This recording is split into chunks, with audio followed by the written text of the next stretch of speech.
ശബരിമല സ്വർണ്ണക്കൊള്ളയുമായി ബന്ധപ്പെട്ട് പ്രത്യേക അന്വേഷണ സംഘത്തിന്റെ നിർണായക നീക്കം. വിദേശ വ്യവസായിയുടെ മൊഴിയിലുണ്ടായിരുന്ന ഡി മണിയെ SIT ചോദ്യം ചെയ്തു. സ്ഥാപനങ്ങളിലും വീട്ടിലും SIT പരിശോധന നടത്തി.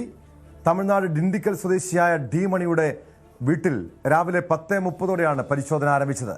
ബാലമുരുകൻ എന്നാണ് ഡി മണിയുടെ യഥാർത്ഥ പേര്. ഡി മണി ശബരിമലയിലെ പഞ്ചലോക വിഗ്രഹങ്ങൾ വാങ്ങിയെന്നായിരുന്നു വിദേശ വ്യവസായിയുടെ മൊഴിയിലുണ്ടായിരുന്നത്. ഇതേ തുടർന്നാണ് പരിശോധനയ്ക്ക് പ്രത്യേക അന്വേഷണ സംഘം സെർച്ച് വാറന്റുമായി പുറപ്പെട്ടത്. വിവരങ്ങളുമായി VB വിനോദ് ചേരുന്നുണ്ട്. വിനോദ്, ഈ സ്വർണ്ണക്കൊള്ളയിലെ പ്രധാന കണ്ണിയാണ് ഡി മണി എന്നാണ് കരുതുന്നത്. ഇപ്പോൾ ഇയാളെ ചോദ്യം ചെയ്തിട്ടുണ്ട്. ഇനി എന്തായിരിക്കും SITയുടെ നീക്കം? ടോം, ഈ കേസുമായി ബന്ധപ്പെട്ട് വളരെ സുപ്രധാനമായൊരു നീക്കമാണ് SITയുടെ ഭാഗത്തു നിന്നുണ്ടായിരിക്കുന്നത്. ഇപ്പോൾ ഡിണ്ടിഗലിൽ ഡി മണിയെ ചോദ്യം ചെയ്യുകയാണ്. ഡി മണിയുടെ വീട്ടിലും ഓഫീസിലും ഉൾപ്പെടെ SIT സംഘമെത്തി. ഈ കേസിൽ ഉണ്ണികൃഷ്ണൻ പോറ്റിയും ഡി മണിയും തമ്മിലുള്ള ബന്ധമാണ് ഏറ്റവും പ്രധാനപ്പെട്ട ഒരു കാര്യം. എങ്ങനെയാണ് ഇവർ തമ്മിലുള്ള ബന്ധം? രമേശ് ചെന്നിത്തലയുടെ ഒരു വെളിപ്പെടുത്തൽ വന്നതിന് പിന്നാലെയാണ് ഇത് അന്താരാഷ്ട്ര വിഗ്രഹക്കടത്ത് സംഘങ്ങൾ ഇതിൽ ഉൾപ്പെട്ടിട്ടുണ്ട് എന്ന തരത്തിലുള്ള വിവരങ്ങൾ വരുന്നത്. രമേശ് ചെന്നിത്തല SITക്ക് മൊഴി നൽകിയത് തനിക്കറിയാവുന്ന ഒരു വ്യവസായി തന്നോട് ഈ ഇടപാടുകളെക്കുറിച്ച് പറഞ്ഞിരുന്നു. അതിൻ്റെ അടിസ്ഥാനത്തിൽ ഈ പ്രവാസിയായ വ്യവസായിയിൽ നിന്ന് SIT മൊഴി രേഖപ്പെടുത്തി. അപ്പോഴാണ് കൂടുതൽ ഈ ഞെട്ടിക്കുന്ന വിവരങ്ങൾ പുറത്തു വന്നത്. ഏതാണ്ട് 1000 കോടിയുടെ ഇടപാടാണ് ലക്ഷ്യം വെച്ചിരുന്നത്. ഇതിൽ 500 കോടിയുടെ ഇടപാട് നടന്നു. ശബരിമലയിലെ അമൂല്യ വസ്തുക്കൾ കടത്തിയതുമായി ബന്ധപ്പെട്ടാണ് 500 കോടിയുടെ ഇടപാട് നടന്നത്. മറ്റൊരു 500 കോടി അവർ നീക്കിവെച്ചത് പത്മനാഭസ്വാമി ക്ഷേത്രത്തിലെ അമൂല്യ വസ്തുക്കൾ കടത്തുന്നതിന് വേണ്ടിയാണ്. പക്ഷേ പത്മനാഭസ്വാമി ക്ഷേത്രത്തിൽ നിന്ന് ഇതിനകം തന്നെ ഇങ്ങനെ വസ്തുക്കൾ പുറത്തേക്ക് പോയി എന്ന വിവരം കൂടി പുറത്തു വന്നിട്ടുണ്ട്. ശബരിമലയിലെ സ്വർണ്ണപ്പാളികൾ ആദ്യം ഈ സ്മാർട്ട് ക്രിയേഷനിലേക്കാണ് കൊണ്ടുപോകുന്നത്. അവിടെ അതിൻ്റെ CEOയെ പിന്നീട് അന്വേഷണ സംഘം അറസ്റ്റ് ചെയ്യുന്ന നിലയുണ്ടായി. ഈ ജുവലറി അവിടെ നിന്ന് കൈമാറിയ ജുവലറി ഉടമയെയും അറസ്റ്റ് ചെയ്തു. ദേവസ്വം ബോർഡിൻ്റെ മുൻ പ്രസിഡന്റിനെയും എക്സിക്യൂട്ടീവ് ദേവസ്വം ബോർഡ് കമ്മീഷണറായിരുന്ന വാസുവിനെ അടക്കമുള്ളവരെ അറസ്റ്റ് ചെയ്യുന്ന നിലയുണ്ടായി. പക്ഷേ അതിനപ്പുറത്തേക്ക് ഇതിൻ്റെ ഒരു ശൃംഖല അല്ലെങ്കിൽ ഇതിൻ്റെ ഒരു വ്യാപ്തി വളരുകയാണ് എന്നത് തന്നെയാണ് ഏറ്റവും ഞെട്ടിക്കുന്നൊരു സംഭവം. ശബരിമലയിൽ നിന്ന് പാളികൾ കൊണ്ടുപോയി എന്നതിനപ്പുറത്തേക്ക് ഈ കേസിൻ്റെ ഒരു ഗ്രാവിറ്റി മാറുന്നുണ്ട്. കാരണം ഇത് നിരന്തരമായി പ്രവർത്തിച്ചിരുന്ന ഒരു സംഘമാണ്. അതുകൊണ്ട് തന്നെ ഇവർക്ക് മറ്റിടപാടുകളുണ്ടായിരുന്നു. കേരളത്തിലെ പ്രാചീനമായ ക്ഷേത്രങ്ങളിൽ നിന്ന്, കേരളത്തിലെയും തമിഴ്നാട്ടിലെയും മറ്റിടങ്ങളിലെയും ഒക്കെ തന്നെ ക്ഷേത്രങ്ങളിൽ നിന്ന് പഞ്ചലോക വിഗ്രഹങ്ങളടക്കം ഇവർ കടത്തി എന്നതാണ് മൊഴി. അങ്ങനെയെങ്കിൽ ഈ കേസ് കൂടുതൽ ഗൗരവമുള്ളതായി മാറും.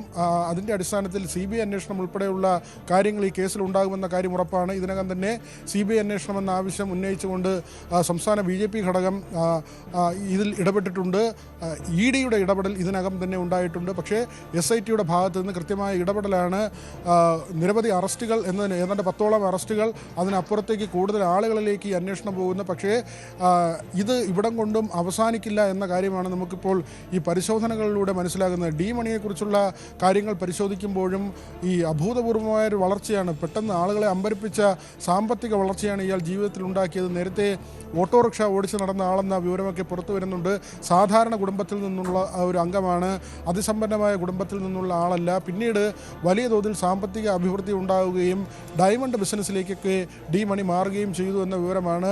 അതിനുശേഷമാണ് ഈ വിഗ്രഹ മോഷണവുമായി ബന്ധപ്പെട്ട കാര്യങ്ങൾ ആ സംഘത്തിലേക്ക് എത്തിയതെന്ന വിലയിരുത്തലുണ്ടാകുന്നു.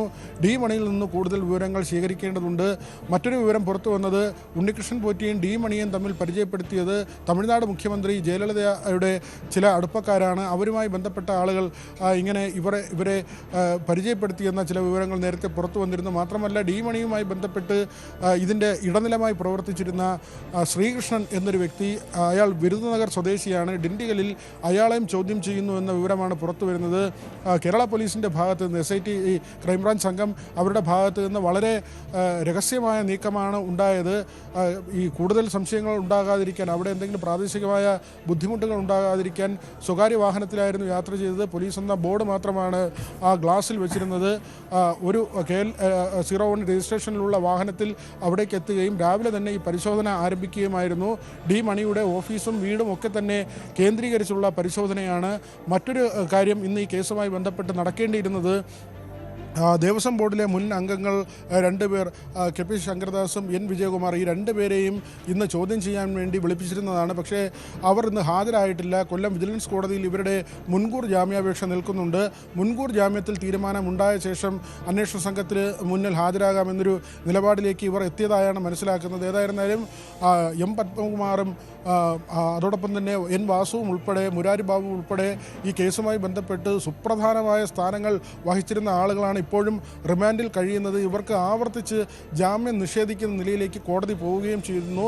കഴിഞ്ഞ പ്രാവശ്യം ഈ കേസ് പരിഗണിച്ചപ്പോൾ ഹൈക്കോടതിയുടെ ഭാഗത്ത് നിന്ന് നിശിതമായ വിമർശനമാണ് SITക്ക് നേരെ ഉണ്ടായത്. എന്തുകൊണ്ട് വമ്പൻ സ്രാവുകളിലേക്ക് ഈ അന്വേഷണം നീങ്ങുന്നില്ല എന്ന ഒരു ചോദ്യമുണ്ടായി. തൊട്ടടുത്ത ദിവസമാണ് ഈ സ്മാർട്ട് ക്രിയേഷൻ്റെ CEOയെയും ജ്വല്ലറി ഉടമയെയും അന്വേഷണ സംഘം അറസ്റ്റ് ചെയ്തത്. അവരും ഇപ്പോൾ റിമാൻഡിൽ തുടരുകയാണ്. അതിനപ്പുറത്തേക്ക് ഇപ്പോൾ ഡി മണിയിലേക്ക് അന്വേഷണം എത്തുന്നു. ഡി മണി എന്ന പേര് തീർച്ചയായും അങ്ങനെ പല നീക്കങ്ങൾ നടക്കുന്നുണ്ട്. ഇതിന്റെ ഇടനിലക്കാരെ മുഖ്യ കണ്ണികളെയൊക്കെ ചോദ്യം ചെയ്യുന്നുണ്ട്. പരിശോധനകൾ ഊർജിതമായി നടക്കുന്നു. അവിടെയാണ് ശങ്കർദാസിനെയും വിജയകുമാറിനെയും എന്തുകൊണ്ടാണ് ഇതുവരെയും ചോദ്യം ചെയ്യാത്തത്? അവർക്ക് ജാമ്യം ലഭിക്കാനുള്ള സാഹചര്യം സൃഷ്ടിക്കുകയാണോ അന്വേഷണ സംഘം? കാരണം നമുക്കറിയാം ഹൈക്കോടതി പോലും രൂക്ഷമായ വിമർശനം ഉന്നയിച്ചതാണ്. ദേവസ്വം ബോർഡ് പ്രസിഡന്റിനെ മുൻ പ്രസിഡന്റിനെ അടക്കം അറസ്റ്റ് ചെയ്തിട്ടും പ്രതി ചേർത്തിട്ടും എന്തുകൊണ്ടാണ് അന്ന് ഈ ദേവസ്വം ബോർഡിൻ്റെ അംഗങ്ങളായിരുന്ന ശങ്കർദാസിനെയും വിജയകുമാറിനെയും പ്രതി ചേർക്കാത്തത്, അവരിലേക്ക് അന്വേഷണം എത്താത്തത്, അവരുടെ പങ്കും അന്വേഷിക്കേണ്ടതല്ലേ തുടങ്ങിയ ചോദ്യങ്ങൾ ഹൈക്കോടതി അന്വേഷണ സംഘത്തോട് ചോദിച്ചിരുന്നു. പക്ഷെ ഇപ്പോഴും അവരിലേക്ക് അന്വേഷണം എത്തുന്നില്ല. ആ രീതിയിലുള്ളൊരു നടപടികൾ നീങ്ങുന്നില്ല. ഏതെങ്കിലും രീതിയിലുള്ള ഒരു സമ്മർദ്ദം, രാഷ്ട്രീയ സമ്മർദ്ദം മറ്റും ഉണ്ടാകുന്നുണ്ടോ അന്വേഷണ സംഘത്തിന്? ടോം, ഇത് രണ്ടായി കാണണം. ഒന്ന്, ഹൈക്കോടതിയുടെ മേൽനോട്ടത്തിലുള്ള കാര്യമായതുകൊണ്ട് തന്നെ അങ്ങനെ ഒരു രാഷ്ട്രീയ സമ്മർദ്ദത്തിലേക്ക് കാര്യങ്ങൾ പോകുന്നതിന് പരിമിതിയുണ്ട്. പല കേസുകളിലും അങ്ങനെ രാഷ്ട്രീയ ഇടപെടലുകൾ ഉണ്ടാകാറുണ്ട്. പക്ഷേ ഈ കേസിൽ അങ്ങനെ ഒരു ഇടപെടലിനുള്ള സാധ്യത, അത് ഹൈക്കോടതിയുടെ മേൽനോട്ടമുണ്ട്. കഴിഞ്ഞ തവണ ഈ കേസ് പരിഗണിച്ചപ്പോൾ കോടതിയുടെ ഭാഗത്തു നിന്ന് വിമർശനം ഉണ്ടാകുകയും ചെയ്തു. അതിനുശേഷം SITയുടെ നീക്കങ്ങൾ വളരെ വേഗത്തിലുള്ളതാണ്. പക്ഷേ ടോം ചോദിച്ചതുപോലെ ഈ രണ്ട് പേരുടെ അറസ്റ്റിൻ്റെ കാര്യത്തിൽ അല്ലെങ്കിൽ അവർക്ക് മേൽ എന്തെങ്കിലും നടപടി ഉണ്ടാകുന്നില്ല എന്നൊരു ആരോപണം അല്ലെങ്കിൽ അങ്ങനെ ഒരു ആക്ഷേപം ഉയർന്നു വരുമ്പോൾ പ്രതിപക്ഷ നേതാവിൻ്റെ വാക്കുകൾ കൂടി ഇതിനോടൊപ്പം ചേർത്ത് വയ്ക്കണം. പ്രതിപക്ഷ നേതാവ് പറഞ്ഞത് രണ്ട് ഉന്നതരായ പോലീസ് ഉദ്യോഗസ്ഥർ ഇതിൽ ഇടപെടുന്നുണ്ട്, SITക്ക് മേൽ അവർ വലിയ സമ്മർദ്ദം ചെലുത്തുന്നുണ്ട്, അതുകൊണ്ടാണ് മറ്റ് നടപടികളിലേക്ക് കാര്യങ്ങൾ പോകാത്തത്, ആ ഉദ്യോഗസ്ഥരുടെ പേര് പറയേണ്ടി വരുമെന്നൊക്കെയാണ് പ്രതിപക്ഷ നേതാവ് പറഞ്ഞത്. എങ്കിൽ തന്നെയും SITയുടെ അന്വേഷണം അങ്ങനെ മെല്ലെപ്പോക്കല്ല എന്ന കാര്യം നമുക്ക് തറപ്പിച്ച് പറയാൻ കഴിയും. കാരണം ഈ കേസിൻ്റെ തുടക്കം മുതൽ തന്നെ അറസ്റ്റുകൾ ഉണ്ടാകുന്നു, കൂടുതൽ ചോദ്യം ചെയ്യലുകൾ ഉണ്ടാകുന്നു. കഴിഞ്ഞ ദിവസവും അതായത് നമുക്കറിയാം ഈ ശങ്കർദാസിൻ്റെ ഒരു പശ്ചാത്തലം, ഒരു ഉന്നത പോലീസ് ഉദ്യോഗസ്ഥൻ്റെ പിതാവാണ്. സ്വാഭാവികമായും അദ്ദേഹത്തെ അറസ്റ്റ് ചെയ്യാതിരിക്കാനുള്ള ഇടപെടലൊക്കെ അങ്ങനെ ഉണ്ടാകുന്നുണ്ട്. ഒരുപക്ഷെ പ്രതിപക്ഷ നേതാവ് ഉദ്ദേശിച്ചത് ആ ഉദ്യോഗസ്ഥനെ ആയിരിക്കുമോ ഈ രീതിയിലുള്ള, കാരണം ഒരു SP തലത്തിലാണത് അന്വേഷിക്കുന്നത്. സ്വാഭാവികമായും ഒരു DIG റാങ്കിലുള്ളൊരു ഉദ്യോഗസ്ഥൻ്റെ പിതാവിലേക്ക് അന്വേഷണം നീങ്ങുക എന്നൊക്കെ പറയുമ്പോൾ അവിടെ ഒരു സമ്മർദ്ദം ഉണ്ടാകുന്നുണ്ട് അല്ലെങ്കിൽ ഇടപെടൽ ഉണ്ടാകുന്നുണ്ട് എന്നാണോ പ്രതിപക്ഷം ഉദ്ദേശിക്കുന്നത്? ടോം, അത്തരം കാര്യങ്ങളൊന്നും തന്നെ പ്രതിപക്ഷ നേതാവിൻ്റെ ഭാഗത്തു നിന്നുണ്ടായിട്ടില്ല. പോലീസിലെ രണ്ട് ഉദ്യോഗസ്ഥർ എന്ന ഒരു പരാമർശം മാത്രമാണ് അദ്ദേഹം നടത്തിയത്. മറ്റെന്തെങ്കിലും പേരോ മറ്റു കാര്യങ്ങളോ ഒന്നും പറഞ്ഞിട്ടില്ല. മാത്രമല്ല, അത് പ്രതിപക്ഷ നേതാവിൻ്റെ ഒരു ആരോപണം എന്ന നിലയ്ക്ക് കൂടി അതിനെ കാണേണ്ടതുണ്ട്. അതിന് രാഷ്ട്രീയ മാനങ്ങളുണ്ടാകാം. ഏതായിരുന്നാലും ഇവരുടെ രണ്ടുപേരുടെ കാര്യത്തിൽ അറസ്റ്റ് ഉണ്ടായില്ല, അല്ലെങ്കിൽ അറസ്റ്റ് ചെയ്യാനുള്ള തെളിവുണ്ടോ ഇല്ലേ എന്നുള്ള ഒരു ചോദ്യം പക്ഷേ ഇവരുടെ പ്രതിപട്ടികയിൽ ചേർത്തിട്ടുണ്ട്. അങ്ങനെയെങ്കിൽ അത് അറസ്റ്റിലേക്ക് പോകേണ്ടതാണ്, സ്വാഭാവികമായൊരു നടപടിക്രമമാണ്. പക്ഷേ അതുണ്ടാകുന്നില്ല എന്നതാണ് ഏറ്റവും വലിയ ആരോപണമായി ഉയർന്നു വരുന്നത്. അവിടെയാണ് ടോം പറഞ്ഞതുപോലുള്ള ചില കാര്യങ്ങളൊക്കെ നിലനിൽക്കുന്നതും. ഏതായിരുന്നാലും ഇതിൽ മുൻകൂർ ജാമ്യാപേക്ഷയുമായി ബന്ധപ്പെട്ട് അവർ കൊല്ലം വിജിലൻസ് കോടതിയിൽ ഹർജി നൽകിയിട്ടുണ്ട്. അതിൽ തീരുമാനമുണ്ടായ ശേഷം അന്വേഷണ സംഘത്തിന് മുന്നിലേക്ക് എത്താം എന്നൊരു നിലയിലേക്ക് അവർ മാറി എന്നാണ് മനസ്സിലാക്കുന്നത്. ഇന്ന് അവർ അന്വേഷണ സംഘത്തിന് മുന്നിലേക്ക് എത്തേണ്ടതായിരുന്നു. അപ്പോഴാണ് മറ്റൊരു സുപ്രധാനമായ നീക്കമുണ്ടാകുന്നത്.